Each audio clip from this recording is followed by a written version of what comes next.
It is harder to raise children when we are not educated.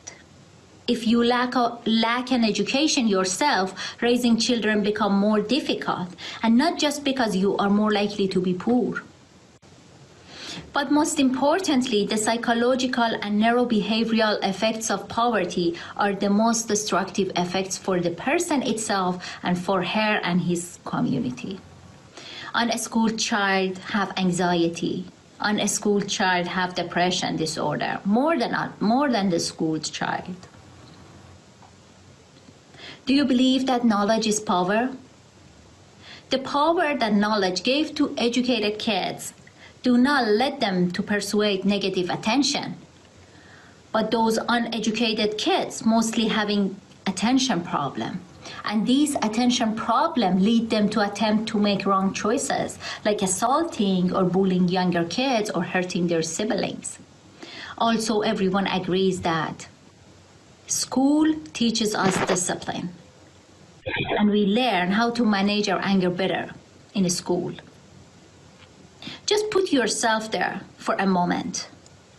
If you, with all this behavior issue, being exposed to such a toxic environment, what was the outcome would be?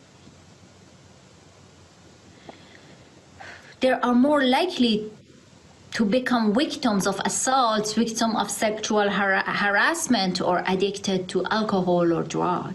As a result, some easily deceived by gang group to become violent or committed to crimes. Children were born in uneducated family are most likely to be raised uneducated too, because as we said, they might have the wrong beliefs, stereotyping, or not able to meet financial needs.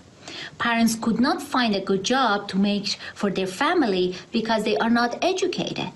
So they force their kids to work and stay uneducated too, and this loop would go forever. As well as leaders of the community, they would not accommodate or manage funds for a school. They would not accommodate and manage sufficient nutrition and also safety to make a safe environment. So this is because they are not enough educated people to manage those community functionally. And again, this vicious cycle goes forever. Now you are here to break the loop.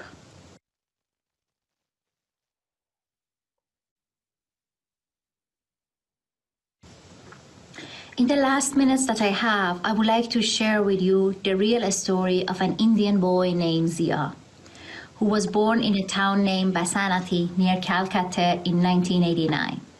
He had just managed to enroll to go to school for 3 years. When he was 9 years old, his dad passed away because they could not afford his medication. He and his older brother were forced to leave the school to work to make a living for their family. In Calcutta, his job was to pulling a carriage. Those heavy carriages were supposed to pull by donkeys. When I asked him why they were being pulled by human instead of animals, do you know what he said? He said because it's cheaper for the man who owned the carriages to feed us rather than donkeys. He said he gave us 3 samosas for a day, while a donkey would eat 2 to 3 kilos of poultry foods per day, which is much more expensive than 3 samosas. One day, when he was 14, a kind lady named Susie took his hand and sent him to school. After his dad passed away, Zia's dream was to become a pharmacist, and with the help of Susie, his dream came true. Susie lives in North Vancouver now, and I met Zia at her house last Christmas, which Zia flies every other year to meet Susie. Zia said, "Susie is my savior. She rescued me from a life of poverty which was carrying on borderline slavery." Zia now is a pharmacist in Calcutta, and he is also helping other children to go to school. Susie is one of the warriors who broke this poverty loop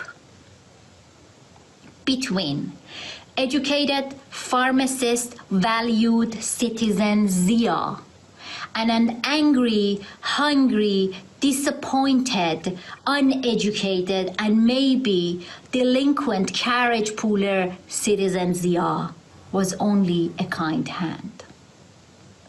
God bless her and God bless Zia. Now I'm talking to you. You are the warrior.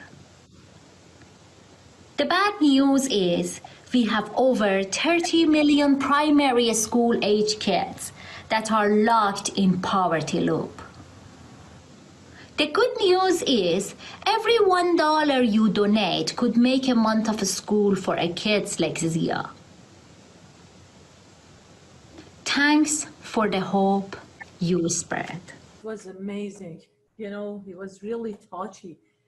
And the picture was really, you know, the picture, I cannot tell them the picture. They are the reality that, you know, could be in a picture and we could see it. Thanks, Naghmeh. That was great. And the other things that I really loved about Naghmeh's speech was the part that she said, you know, lack of money is not the cause of the poverty.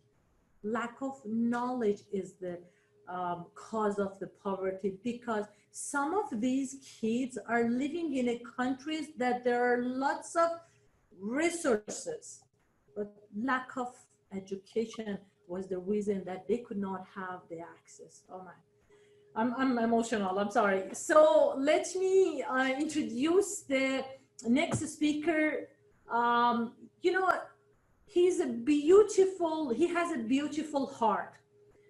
Ahmad Ashoori came to Canada 2008 and got his master's degree in electronical engineering from University of British Columbia. And he started working with multiple organizations, charities since 2012. His main focus had been children fighting with cancer and other rare disease.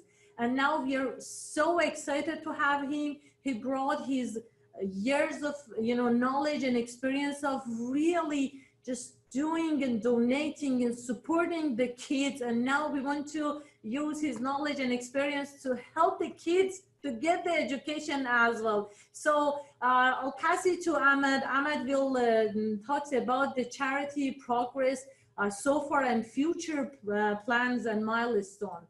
So let me share the screen for Ahmad. Thanks, Shahnaz. Hello, ladies and gentlemen. My name is Ahmad. I hope you guys are not very tired by now and you have been touched by the presentations and the talks that have been so far. I personally have been touched, which you could tell from my voice. All right. So a little bit about me. I'm an engineer on weekdays and I teach first year calculus on weekends. And I'm proud to say I'm a philanthropist 24/7. In 2012, I joined a team of 10 people, and our goal was to raise money for the kids fighting with cancer in Canada.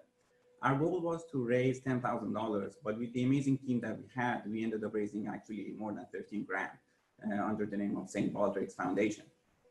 After that, I thought to myself, why we should just do this in Canada? Why shouldn't we go like beyond borders and we just like do this for every country that is actually in need? So I started working with a charity called Cut for a Cause, and then I have been working with them since, like in the past 9 years. We have been raising money for the kids fighting with cancer and other rare or special diseases, and we send most of the money to Iran. Collectively, in the past 9 years, I'm proud to say that we have raised more than $95,000, and those money, every dollar of it has been spent either on like examinations for the children or buying medical equipment for them. I could tell you guys up front that this charity for education, Save a Child, is going to be the same, meaning that every dollar here is going to be spent with scrutiny. And we're going to talk about it in the sequel. I'm going to give you guys a little bit of a brief overview of what has been done so far. So when I joined this amazing team, we have founded this charity. We have like a business number, and our charity number is also awaiting from CRA. We're hoping to get that by in the next like following months. We have hired a lawyer, an accountant to work with us. We have opened up a bank account, which will be explained in the future slides, that like how you guys donate to it, and that would be basically our primary means of donations. We also have like phone numbers if you wish to call us and ask your questions. So we have both phone numbers for Vancouver, which is primarily this foundation is based off of, and we also have toll-free numbers in case you want from outside Canada contacting us. Not to mention, if you check our website, you will see that we have a very nice and solid website courtesy of our awesome web developer. And we have our email, which is also at the bottom of each slide. You could see info@SaveACharity. Should you have any questions, you could feel free to email it to us.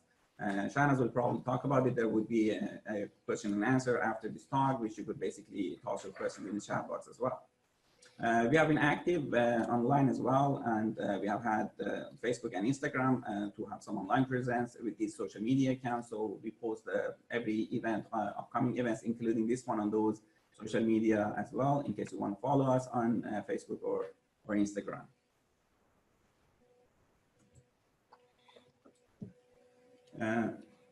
Now, I want to take a moment and just tell you guys that despite we're young, we have had actually some massive achievements. One of them is we have signed an MOU with Empower Nepali Girls, which is a US-based charity foundation. MOU stands for Memorandum of Understanding. We already have sponsored one student in Nepal, and Mr. Samir Shamseddin had helped us a lot towards this end. So this charity organization was founded in 2001, and they changed their name in 2010. And at the moment, they are basically screening all the students in Nepal, not only in Kathmandu, but also in other smaller cities as well. It is possible to even like connect to those like people who work with these children through Skype. And Samir will also provide us with a report every 6 months, which is a valuable thing if you guys want to like see that this is legitimate and where the money is being spent. Another major achievement that we have had is we have signed another MOU with International Orphan Care, another US-based charity, which works with the students in Afghanistan. We have been able to basically successfully secure another student there, courtesy of one of our awesome donors. And Isa Khan, who is basically based off of in Jalalabad, Afghanistan, helps us basically get the money to the hands of these children. Again, Isa Khan works with several orphanages and screen all of the children with scrutiny. And the CEO of this International Orphan Care, Mike Whipple, himself has also traveled to Afghanistan in 2003. And he also even got more inspired towards this cause, and they're actually now actively working towards Afghanistan. These two MOUs are courtesy of Dr. Payman Raoofi, which I'm very thankful that he's actually our great mentor and has helped us to be where we are actually at the moment greatly. So words cannot describe his endeavors towards this cause. We are also actively negotiating with other foundations such as Aga Khan Foundation or Omed Foundation in Germany to sign MOUs as well. And I encourage you guys, if you know charities that are interested, to sign MOUs and also help us to get stand on the right foot and also basically get better and better and go more globally. We would appreciate that you guys introduce them to us. Another thing that we have done, as you guys know, we are in the COVID-19 era, and we have to like maintain social distances and stay at home as much as possible. So for the kids these days, it's a little bit more tough. So they have to do homeschooling, and they need to basically stay at home and kind of basically digest what's going on with the whole planet. So we asked the children around the world to just basically draw pictures and send it to us. So this way we would get more familiar with the people, with the children, and also build that connection with them and get more familiar with their needs and what their dreams are. And this will basically help us kind of allow our budget and stuff better to help towards their needs, like for education. You can check